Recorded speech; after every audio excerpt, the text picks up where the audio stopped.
ጂኦግራፊ የሀገራትን ዕጣ ፈንታ ይወስናል ነው የሚለው መጽሐፉ።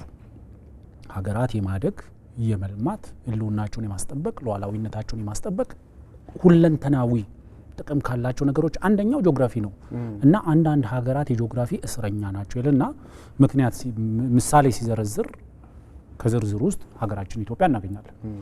ቲም ማርሻል እንግዲህ ኦልሞስት ወደ 3 መጽሐፎችን ከተወሰኑ ዓመታት በፊት አንብቤ ነበር። አንደኛው ቅድም የጠቀስከው ፕሪዝነር ኦፍ ጂኦግራፊ ነው፣ ሁለተኛው ፓወር ኦፍ ጂኦግራፊ ነው። አሁን ደግሞ ሶስተኛ መጽሐፉ ወደ ፊውቸር ኦፍ ጂኦግራፊ የሚል መጽሐፍ አለና በሁለቱ መጽሐፎች ውስጥ ኢትዮጵያን ይጠቅሳታል።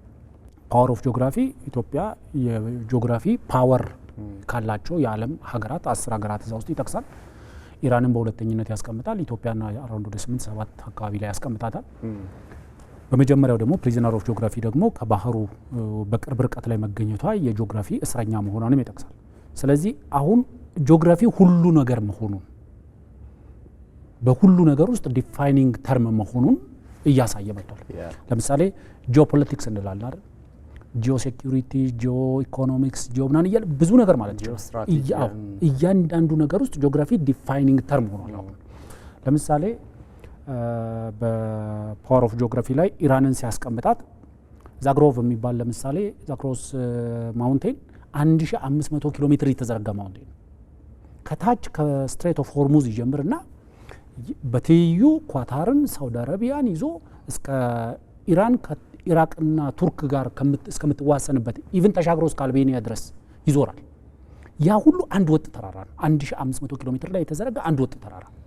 እሱን ተሻግረ ስትሄድ ሁለተኛው የኢራንን እጣ ፈንታ ዲፋይን የሚያደርገው ፓወር ኦፍ ጂኦግራፊ ይልና ደግሞ በረሃዋ ነው። ሰፊ ጨዋማ በረሃ አለ። አንዳንድ ቦታ ላይ ማሽነሪዎችን ለማንቀሳቀስ በማትችልበት ደረጃ የጨው ጭቃ ያለበት በረሃ። ስለዚህ ይሄ በረሃ በቀላሉ የምታየው አይደለም። በ800 ኪሎ ሜትር ስፋት ርዝመት በ300 ምናምን ኪሎ ሜትር ስፋት ላይ የተዘረጋ ጨዋማ በረሃ ነው። ይሄንን ክሮስ ማድረግ አለብህ እና ጂኦግራፊ ምን ያህል ዲፋይኒንግ ተርም እንደሆነ ነው የሚያሳይ። ስትሬት ኦፍ ሆርሙዝ በኢራን በቅርብ ርቀት ኢራን በጥቃት ክልሏ ውስጥ ነው የሚገኝ። ቅድም ሚፍታ ሲያነሳው እንደነበረው በመዳፏ ስር የሚገኝ ነበር። ስለዚህ ኢራንን ስትነካት ይሄንን ልታደርግ እንደምትችል ይታወቃል። በቃ ኢትስ ጊቭን ነበር። ምክንያቱም የሚሊተሪ አቅም ነበራት። ዋናው መሰረታዊው ነገር ስትሬት ኦፍ ሆርሙዝ መዘጋቱ የጋረጠው ዓለም አቀፍ አደጋ አለ። ቅድም እነ ስሪላንካን ስታነሳ ለሆርሙዝ ወይም ደግሞ ለመካከለኛው ምስራቅ ወይም ለባህረ ሰላጤው ሩቅ አገሮች ናቸው። እነ ላቲን አሜሪካ አካባቢ ብትሄድ ሩቅ አገሮች ናቸው። ዓለም አሁን መንደር ሆናለች። በቃ አንዱ ቦታ ጋር የሚፈጠር ችግር በሰዓታት ውስጥ እያንዳንዱ ሀገር ኪስ ውስጥ ይበጣል። ያ ቀጠና ምንድን ነው? ለዓለም የኢነርጂ ቋት ነው። ያ የኢነርጂ ቋት የሆነ ችግር ሲፈጥርበት ወይ የሆነ ሊኬጅ ሲፈጠር ዓለም ምን ሊሆን እንደሚችል ነው የምታየው። ቅድም ሚፍታ ሲያነሳ ለምሳሌ ሀያላን ሀገራት የመሸከም አቅም አላቸው። ይህንን ለምን ያህል ጊዜ? በጣም ለተወሰነ ጊዜ። ምክንያቱም ቢወደድም ኢኮኖሚያቸው አፎርድ ያደርጋል፣ መግዛት ይችላሉ። እስከ ተሸጠ ድረስ ነው ግን መግዛት የምትችለው፣ ሙሉ ለሙሉ የሚስተጓጉልበት ሁኔታ ከተፈጠረስ። ስለዚህ ዋናው መሰረታዊ ትልቁ ጫና እየተወደደ ሲወደድ መግዛት የማይችሉ ታዳጊ ሀገሮች አሉ። አብዛኞቹ እኛ ባለንበት አህጉር ውስጥ ያሉ፣ አብዛኞቹ በዓለም የኢኮኖሚ ሊስት ውስጥ ዴቨሎፒንግ ኔሽንስ የምትላቸው፣ በዛ ውስጥ ኢትዮጵያን ታገኛታል። አብዛኛው እጣ ፈንታቸው ወይም ደግሞ አብዛኛው ሸቀጣቸው ከውጭ ኢምፖርት የሚያደርጉ ሀገሮች። ምክንያቱም ያ ሸቀጥ ያ እዛ አካባቢ ላይ ያለው ሸቀጥ ዲትሪመንታል ፋክተር አለው ማለት የመወሰን አቅም አለው። ነዳጅ የለም ማለት ከየትኛውም የዓለም ኮርነር ላይ ልታመጣ ትችላለህ። ለምሳሌ ማንኛውንም ሸቀጥ መርከቦቹ ያንን የሚያመጡት መርከቦች የሚቀዱት ነዳጅ እስከሌለ ድረስ አስቸጋሪ ይሆናል ማለት ነው። በሆነ መስመር ላይ ሲታለፍ ሪስክ ይጨምራል።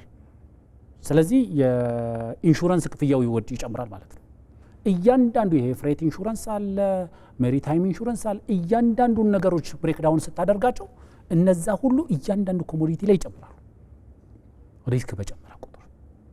ስለዚህ ዋናው መሰረታዊ ነገር ትልቁ ጉዳት ታዳጊ ሀገሮች ናቸው። አርሊ ስቴጅ ላይ የችግሩ ቪክቲም የሚሆኑት በተለይ ደግሞ እያደገ ያለ ኢኮኖሚ በከፍተኛ ፍጥነት እያደጉ ያሉ ኢኮኖሚዎች ደግሞ በከፍተኛ ደረጃ ይጎዳሉ።